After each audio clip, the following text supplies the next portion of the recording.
Enjoy this butt. I even have my my Piggly Wiggly beer. It has Canadian beer in it, and you can see the pig's butt when you get to the bottom of it. So So you know you're done. Yeah, usually girls just tell me to go to hell. Good evening, ladies and gentlemen. Welcome to our latest edition of Livin' Cruddy with Cruddy Joe. I am, once again, Cruddy Joe, and I'm here with the Get Along Gang.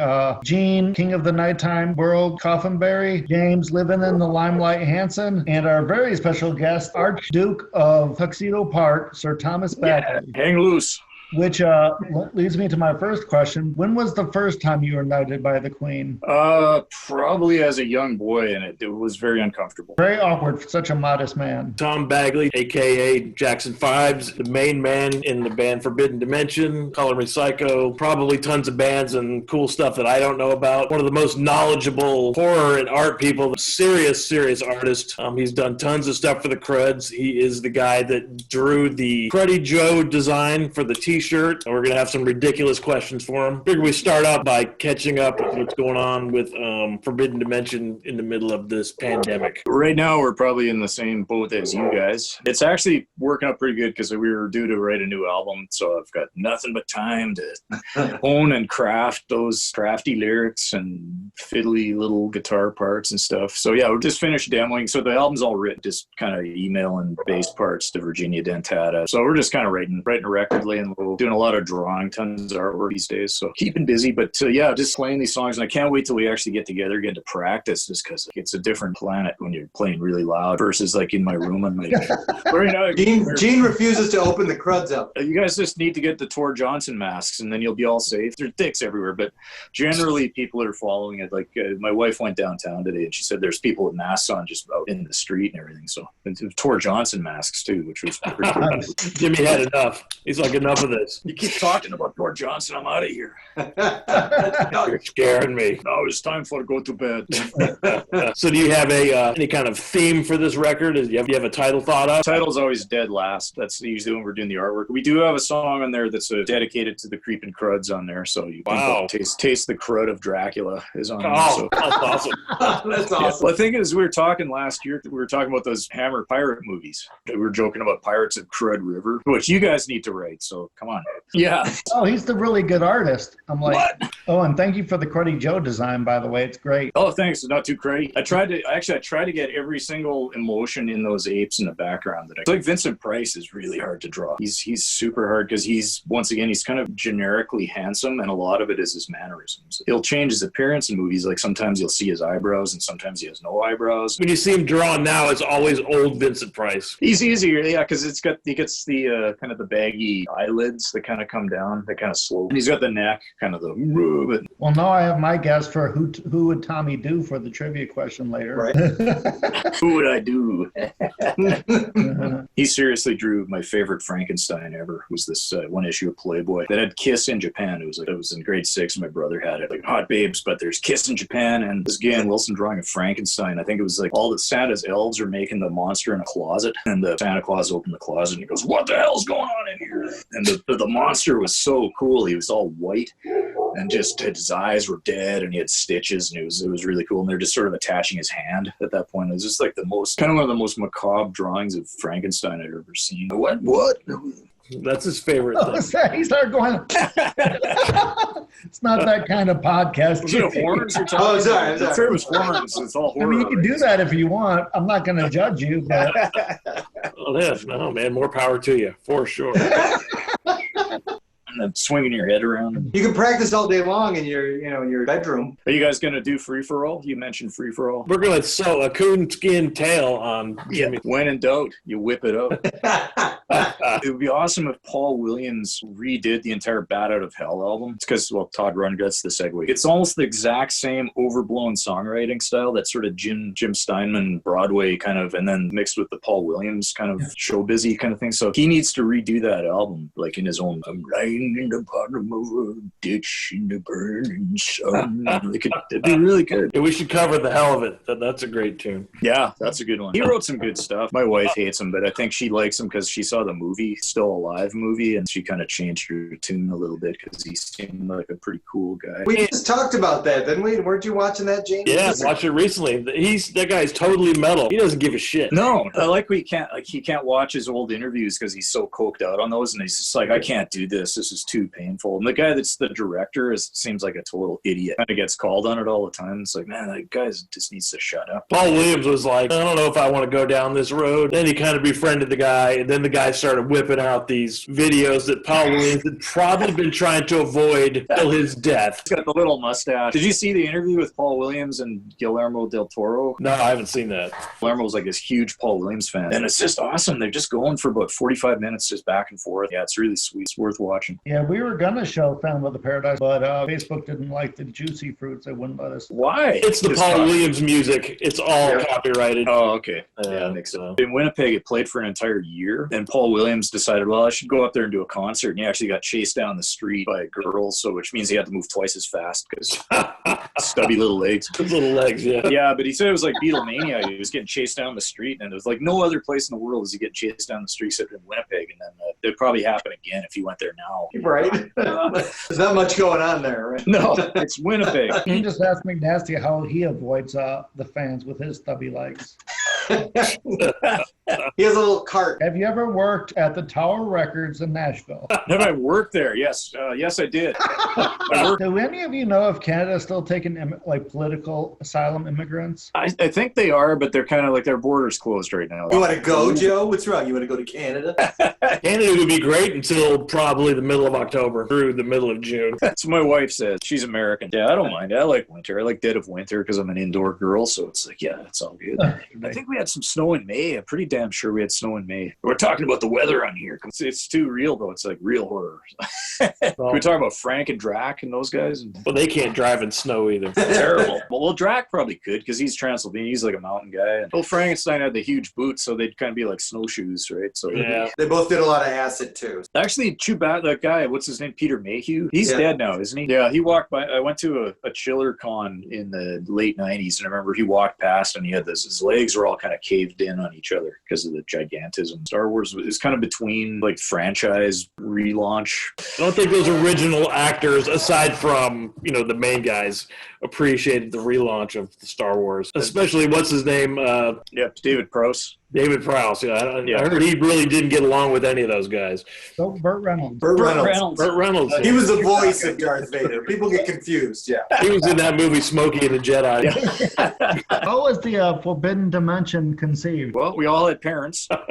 It was a spin-off. So I was doing Color Me Psycho with P.T. Bonham under a different name. It was kind of weird. We were more like a 60s garage rock band. Blue Oyster called covers. Kind of more 60s psychedelic-y kind of stuff. But I wanted to do kind of something more, a little more like metal band. But it sounded great because it was the two fuzz guitars and this drum machine. And so I made just a cassette for a joke of like some kind of horror-y kind of lyrics. Color Me Psycho died shortly thereafter. And it's like, I should just do this, make this into a band because I'm a horror. Like Color Me Psycho had a bit of horror, but it wasn't 100% horror content. So it's a process. So I always see it as like an art project because I like drawing the covers and doing that stuff. So it's all. If I can wrangle people to be involved to play on the records and make it look like a band and have fun like a band, then it's even better. So you could clearly see that everything was tied to the art. Yeah, a lot of it's like what movies I was watching around that time too. Like when I first started Forbidden Dimension, I was kind of just coming out of the Fangoria phase, or like that was the big magazine was Fangoria, and I was starting to get into more of the dinosaur cave freakout bimbo Bloody Mary meets Teenage Psycho, and so I was always intrigued with that. And in the 80s, all that stuff you could get at the mom and pop video stores. They all had that. The best title, Trooper by Ray Dennis. The Trooper, yeah.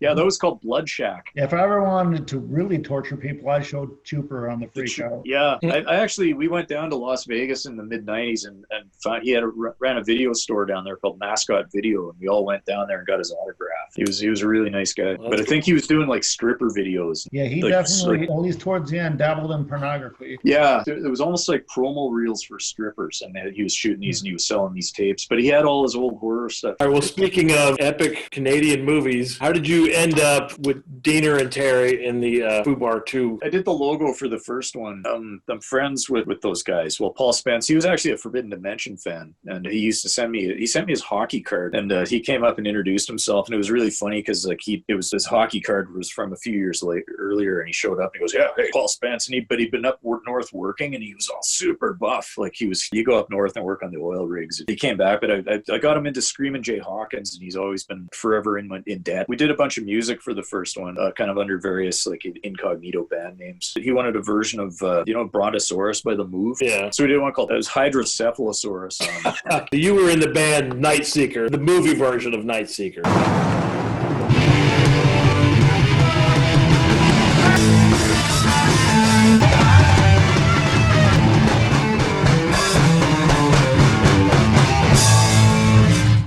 Can you do something more, like change the sound and make it sort of more like a laser at the end? No, that's like a gay laser. The thing I really remember, like the shoot was pretty flawless. We just went to kind of a shitty motel. Can I swear on here? Do you bleep it all? Absolutely, yeah, shitty. Okay. So in the movie, he's off. He's bought the base. He's got his money, and he's rocking with Nightseeker in the hotel room. Now, what you see is what you get in that scene. Really, it's like you guys are actually in a hotel room. We're playing in there. Yeah, it was pretty fun. How did the hotel or the guests or any of that take that part? Oh no, they had the whole thing booked out. I think. Oh, the whole thing, huh? Yeah, well, because it was just like one of these seedy motels, and they just booked the whole thing for a couple of nights. I think it looks very cold, and it was pretty damn cold. Yeah, it was. It must have been like around November. I don't know what's going on with that movie. At least here, you cannot find that to even watch, let alone buy. Really, but you can't get it. It's not on any streaming down there. Once upon a time, it was everywhere. Now it's completely gone. I mean, it would be great feature to show on the Film Freak Out. It's a really funny movie, and it deserves a lot more. Yeah. Did you see the first one? Yeah, I had a hard time finding that one. Yeah, I love the first one. It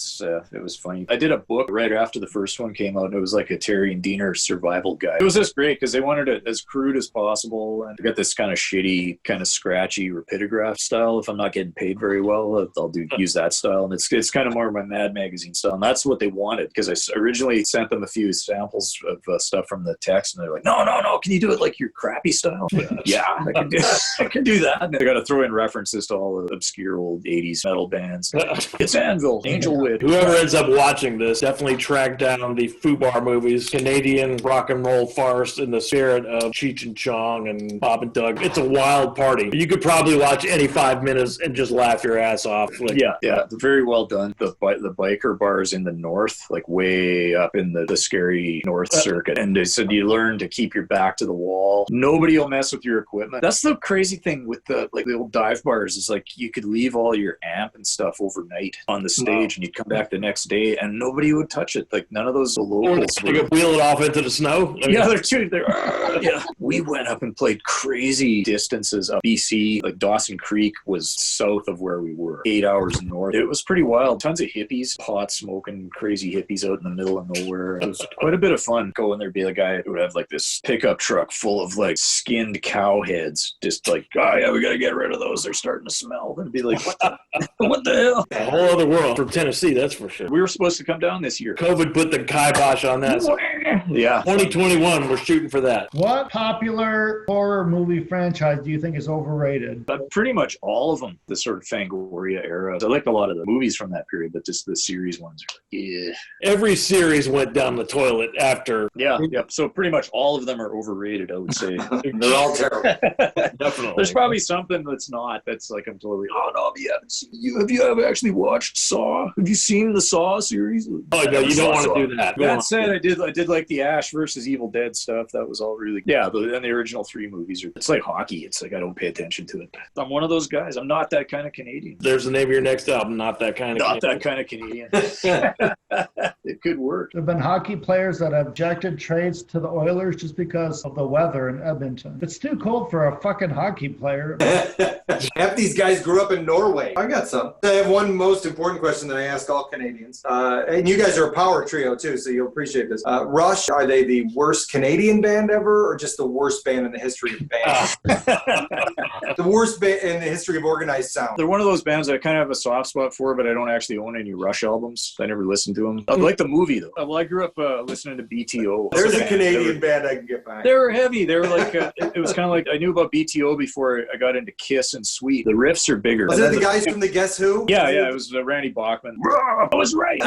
Yeah, Rush was too busy, and I didn't like the squeaky voice on it. But there's other bands with squeaky voices that I do like. Like I like Budgie. You know, Rob Halford has a squeaky voice. Yep. It was this Rush. It was too. Yeah, music is only for them. You can still have like shit hot guitar solos and be heavy and stuff, but if it has that kind of bam, bam, bam, bam, bam, bam, bam, then like smart college girls will dance to that. Yes. Who's talking, me or Joe? Sorry.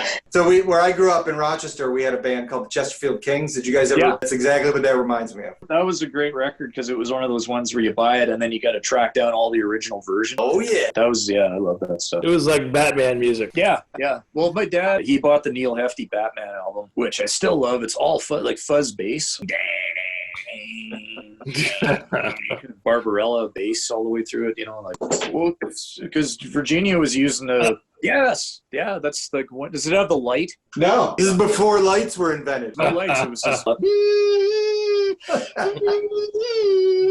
And I want you to edit all the guitar sounds together.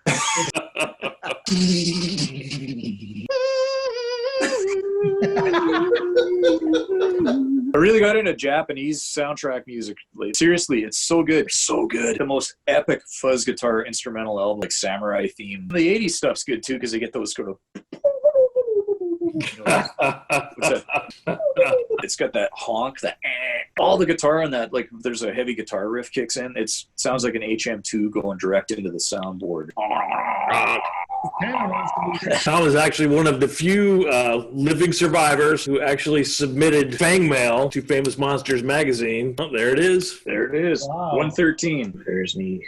There he is. My dorky grade 3 photo right there. Ironically, I actually missed that issue because we had one store in town here would get Famous Monsters, and they'd only bring in about 2 issues, and they'd be gone. But then a friend of mine found it at a garage sale. And did you send your photo in? Yes, I did. They ran it. And it was man. I'm glad I didn't see it back then because I would have been insufferable. Nobody could have lived with me back then. Yeah, the werewolf is great. Any of those kind of werewolves in the snow. Werewolves in the snow. Seems Canadian. I see you have the horror movies book behind you. You have the Ed Naha. Yeah, I've got that. I got it later. But that was my Bible in grade 2, grade 3 was that one, and that was before Famous Monsters. And I think I read about Famous Monsters in that because they had a thing at the end saying these are magazines you can buy. That's a classic one, which I got later. I got the Ed Naha one at the time, and that one was because it gave you the listing of just alphabetically all the horror movies. Yeah, is he still alive? Oh yeah, he's on Facebook. He's hilarious. Oh, nice. Yeah, because they used to read his column in heavy metal. Did you know that he wrote RoboCop? Really? Yeah, he wrote RoboCop. Yeah, play the novelization. The original story. He also wrote maybe Dolls. One of those 80s Dolls would do it. He also wrote BAPS. BAPS? Black African Princesses. Nice. He did write that? Really? He did not write that. No. But Joe would like to make you believe that. Oh, my leg is being pulled. Oh. Look out. Did I tell you my book was reviewed by Fangoria? It was reviewed by Fangoria? Yeah, that was like the highlight of my literary career. Oh, your book. Wow, yeah. It follows. That's that movie. Cool. That's the book they made about that movie, right? Actually, Minor Threat based their song on my book. Minor Cred. Minor Cred. All right, now we're to the part of the evening where I do the quiz game. Oh, no. I will read 3 lines of a verse. You tell me what the following verse is, following line. So the 3 lines of this song that I will give you are, and then you give me the next line. Mauled by her hound, hanging around, is this for real? Is that mauled by a hound, hanging around, is this for real? I don't know when I'll be found. Set me free. Set me free. That's it. I love the Skulls version of that. Yes, and that's so good. So you can do the Skulls or the original band, which is, you gotta say it. The Andy Scott Freak Out. Yeah, that's good. Yes, all right. Awesome. So you got your. Is he the first person to get one? Because we thought we had a winner a couple weeks ago, but Double Moss did give us the band and the lyric. That one was Taylor suited to. Once he said that his favorite was Coheed and Cambria, I was like, well, you can't challenge it with Rush because that's going to be his other favorite band. long as there's no Rush lyric. Right. Congratulations, Sean. Nice work. The only reason I did Rush was obviously the trees, because he's a Tree. he's a tree spirit. If you can get one of the two next ones, you'll be doing better than anybody. If you can get all of them, you will be like the title holder. All right, so these two quotes are from movies. This is the easy one. Have you ever had your balls cut off, you fucking ape?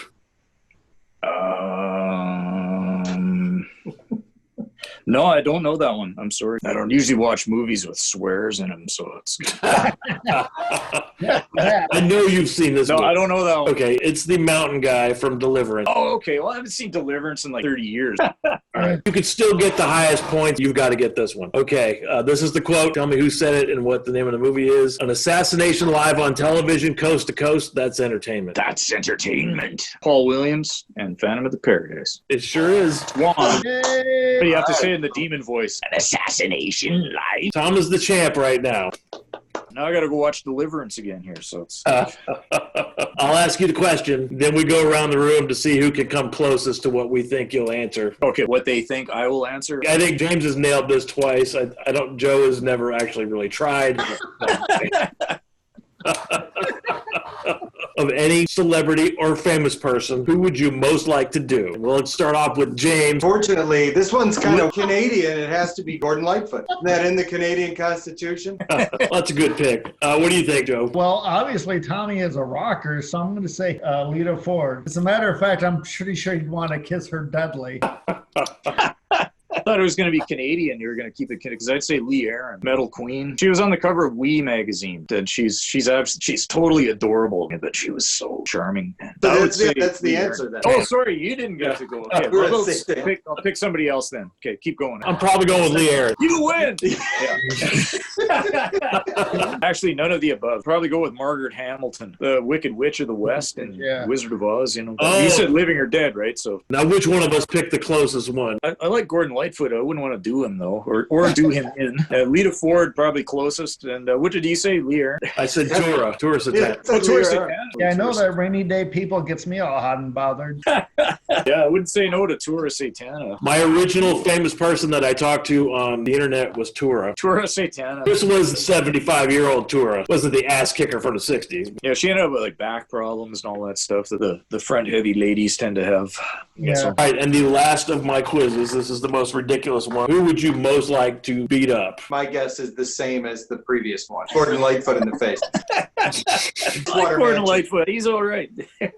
I picked John Michael Thor for not putting him in Rock and Roll Nightmare. I'm putting you in it. He sat next to me at the FUBAR premiere. He's a really nice dude. I don't want to punch him in the face. You don't want to punch Thor. You guys, 2 down. Gino, who do I want to punch? I actually don't see Tom wanting to fight with anybody. Being the kind of guy to harbor resentment of that type. You probably don't like Howard Stern. Yeah, well, you know why? Because every time I bring up the movie Private Parts, everybody thinks I'm talking about the Howard Stern Private Parts. I'm talking about the Paul Bartel Private Parts. Yeah, it's great. It's so good. Although he's like probably okay, isn't he? Baba Booey. Sisterhood of the Traveling Pants. Fried green tomatoes. I don't even know why I went on this tangent. Sorry about that. It's something to live for. Jesus told me so. Jimmy, I think he just went to bed on us. He's done. Yeah, sorry about that. Well, I don't know how we're going to do Jimmy's Cruddy Cuisine if he went to bed on us. All right, do we have a Jimmy's Cruddy Cuisine this week? I made salsa. He's gone again. I'll send this to you too, Jim. You see the picture I put up? Hanson's PFH, which means pretty freaking hot. And it's got serranos from your garden, and it's got tomatoes from my garden. Limited edition collector's item. Did you make a label for it? It's a label for everything. It's important. It went great. The tomatoes worked out beautifully, and I had forgotten to put garlic in it. What? So I had to go back and roast 4 heads of garlic, put that in the food processor, and mixed it in. It was perfect. Yeah, you it came can't out forget beautifully. I got some for you, Gene. I'll give you some. Doesn't turn it to basil instead of cilantro. That'll turn it Italian. Anything that's on the inside of the Tres Hombres album. I don't think there's any garlic on that album. A Dusty Hill. Jimmy's Cruddy Cuisine seemed pretty abbreviated. Was there anything you wanted to add? I gave you the recipe and everything. What do you mean abbreviated? Didn't make anything with your own damn hands. None of that. Do you have anything that you would like to pass along promotion-wise for Forbidden Dimension? No art stuff because I'm too busy with art right now, so I don't need any more work. Maybe in the fall. You can still get our 2 most recent. Look at that. So those are still available on Bandcamp or wherever fine internet CDs are purchased. Buy those. Then we can put another one out. Just one last tangent. Jimmy, did you actually read my book? Some of it. What was I supposed to do? Was I supposed to not not rescue the orphans from a farm? This is Joe's question. Even though I gave Joe my Gino Royd CD probably 3 years ago, and he's telling me as he's like, I've never heard this song before. I started reading it, Joe. I haven't finished it yet. I did read the entire book. I don't expect anybody to listen to anything. Oh, yeah. Hey. And there's a naked lady on his wiener. Race with the Devil's awesome. I love that movie. Well, that's going to be it for us this evening. I want to thank, of course, our very special guest, Mr. Thomas Bagley, Esquire, as well as the rest of the Get Along gang, Gene Coffinberry and handsome Jimmy Rush fan. His middle name's Getty. And he's part of the Getty Long gang. On that note.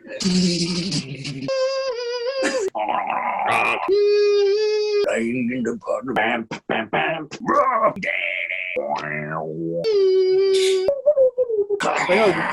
oh no.